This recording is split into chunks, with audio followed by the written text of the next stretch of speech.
Agora no Café com Política. No Café com Política de hoje, a gente vai conversar com o vice-presidente da Assembleia Legislativa de Minas Gerais, deputado Antônio Carlos Arantes, que é do PSDB.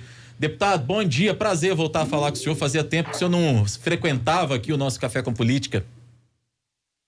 Já estava com saudade, né, Rodrigo? Bom dia também a Thalita. Bom dia. Satisfação grande falar com todos os ouvintes. Uma satisfação grande, muito obrigado pela oportunidade. Nós é que agradecemos. Ô deputado, a gente quer falar com o senhor, claro, a respeito da reforma da Previdência, que daqui a pouco, inclusive, tem votação em sessão extraordinária do plenário. Mas o senhor, como vice-presidente da Assembleia, eu queria, antes da gente falar da reforma, só tocar no outro assunto rapidamente com o senhor. O assunto do dia aqui que a gente está abordando nessa manhã foi essa situação do metrô em Belo Horizonte, né? Que foi feito o anúncio, aí depois o anúncio foi desfeito. E a gente está aqui mais uma vez, ao que tudo indica, a ver navios em relação ao metrô de Belo Horizonte. Até como, repito, vice-presidente da Assembleia Legislativa, é hora de fazer uma grande mobilização no Estado para a gente defender aquilo que todos nós acreditamos é um direito legítimo de Belo Horizonte, que é ter essa linha 2 do metrô. E a Assembleia, até do ponto de vista institucional, pode fazer alguma coisa? Sem dúvida, a Assembleia é a casa do povo, né? E ali é o palco, é o espaço adequado para levar ali a ansiedade, os anseios, né, da população mineira. Falar de metrô em Belo Horizonte, eu posso falar que é uma das maiores injustiças do século, da história, né? Começa ali do século passado, de Minas Gerais em relação à política brasileira. É a questão de perseguição política que aconteceu com Minas Gerais, e dessa forma em Belo Horizonte, toda a região aí, região metropolitana. Você imagina que nesse período onde o PT assumiu o governo federal, eles fizeram metrô em Recife, fizeram na Bahia, fizeram em vários lugares, ampliaram em São Paulo, em muitos lugares. A verdade foi essa, em várias capitais. E Belo Horizonte não fizeram um palmo. O último ano de metrô em Belo Horizonte foi no governo, na época, Eduardo Azeredo, se não me falha a memória. E por que isso? Porque perseguição política. Fizeram metrô na Nicarágua, fizeram na Colômbia, na Venezuela, um monte de países, no Panamá, para todo lado. Dinheiro brasileiro, e pegar dinheiro do BNDES financiou essas grandes empreiteiras, onde o dinheiro público brasileiro foi para o ralo. Já começamos a levar calote, ninguém está pagando, né? Por exemplo, Venezuela já deu o primeiro calote, bilhões de reais.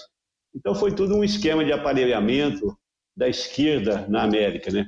Principalmente nos países sul-americanos e também na América Central, né? Tem dinheiro espalhado para todo lado, dinheiro brasileiro, e nem um palmo em Belo Horizonte. Então, isso é revoltante.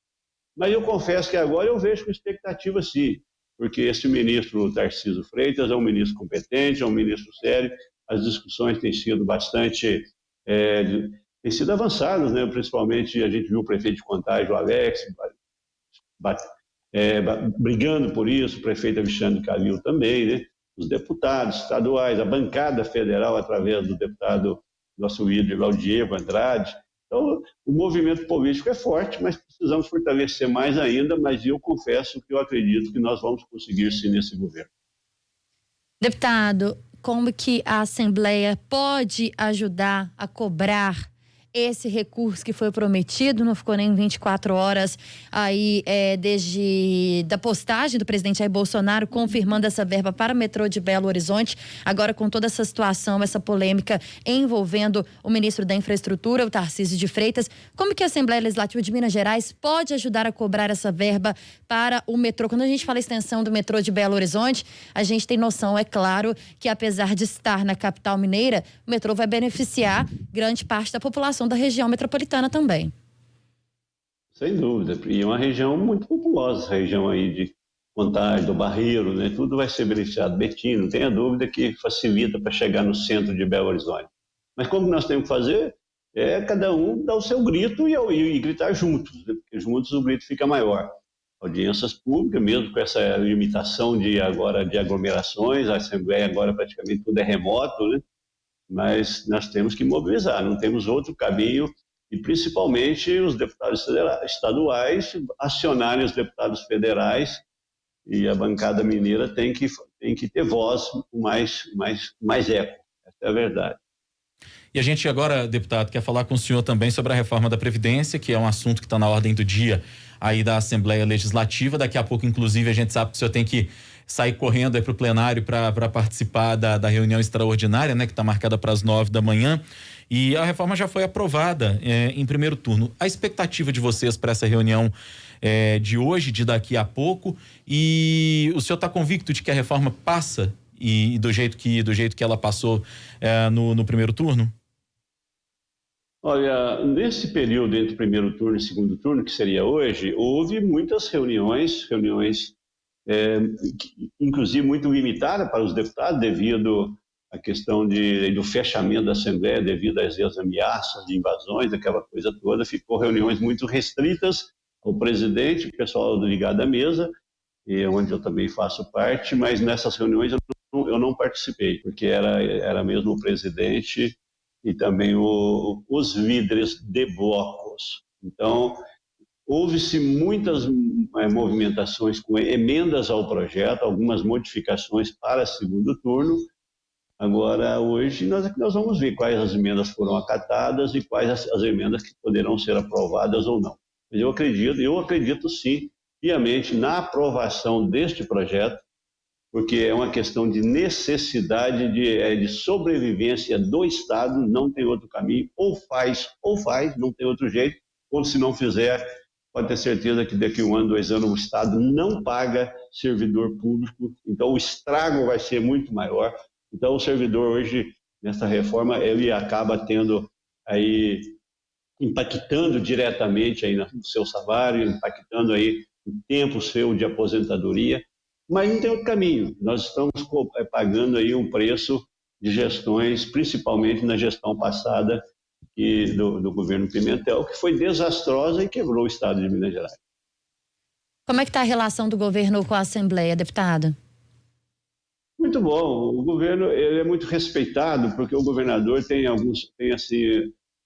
qualidades fantásticas. Primeiro, ele é de uma humildade extrema, né? Mas de bobo não tem nada. Não quer dizer que quando a pessoa é humilde, ele seja bobo. Pelo contrário, humildade na realidade, ele é bacana, né? E o caso dele é uma virtude, né?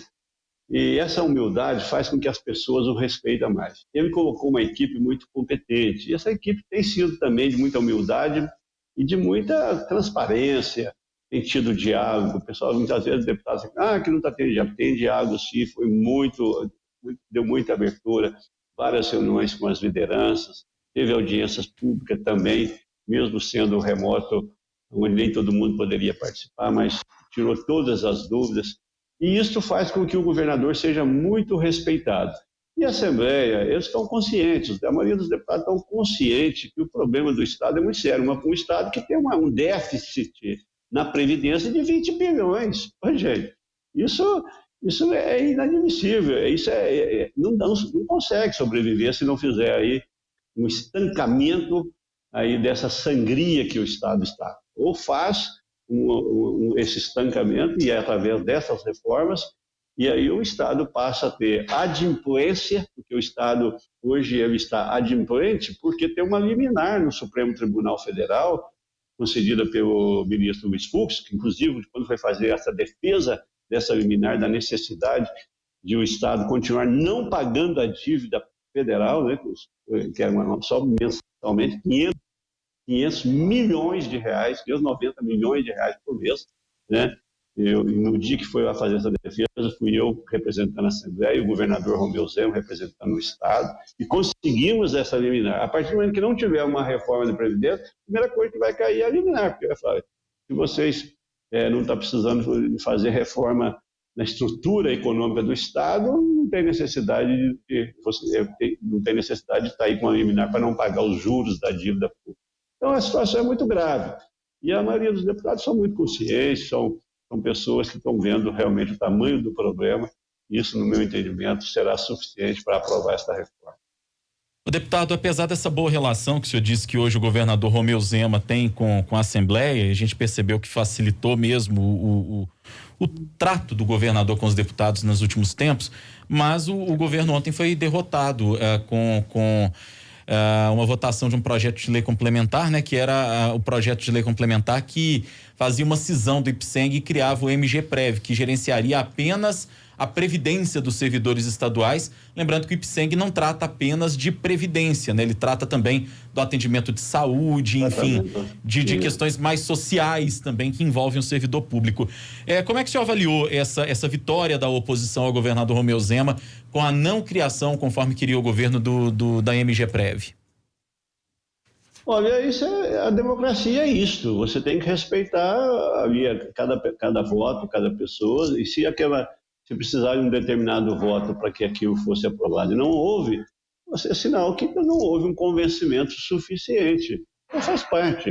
Agora a gente vai ver o impacto disso na situação, na vida do assegurado pelo IPSENG, né, os dependentes do IPSENG, e provavelmente no decorrer do mandato possa buscar outras alternativas e achar solução. Eu vejo que isso não significa que não foi uma derrota e acabou, não é bem assim. A situação do IPSENG, a gente sabe que ele sempre passou por muitas dificuldades, tiveram gestões temerárias, inclusive, né? E agora propunha-se uma proposta moderna, diferente, mas precisar de votos, mais votos não foi possível. Hora do bate-pronto. No Café com Política. Hora do bate-pronto. O senhor já conhece o quadro? São perguntas objetivas e respostas igualmente objetivas. Combinado, deputado? Combinadíssimo. Para começar, reforma da Previdência. Necessária. O governador Romeu Zema. Sério e competente. A relação da Assembleia com o governo. Ela é boa, poderia ser melhor. O presidente da Assembleia, Agostinho Patrus. Grande líder. Consegue liderar bem, com seriedade, e tem feito um belo trabalho. O servidor estadual. O servidor é ele que faz o Estado andar. Então precisamos valorizá-los, precisamos ter muito respeito com o servidor. A Assembleia e mais uma derrota para o metrô de Belo Horizonte. Isso é grave. Minas tem pagado uma conta muito séria. A Assembleia precisa mobilizar e fazer sua parte. Deputado estadual Antônio Carlos Arantes, do PSDB, vice-presidente da Assembleia Legislativa, nosso convidado no Café com Política, ele que vai para uma reunião extraordinária que deve votar em segundo turno a reforma daqui a exatamente 1 minuto. A gente encerrou a tempo ainda. Obrigado pela entrevista, viu, deputado? Prazer tê-lo com a gente mais uma vez. Eu que agradeço, Rodrigo. Muito obrigado, Thalita, muito obrigado a todos os ouvintes. Sempre à disposição de vocês. Um grande abraço a todos. Obrigada, deputado.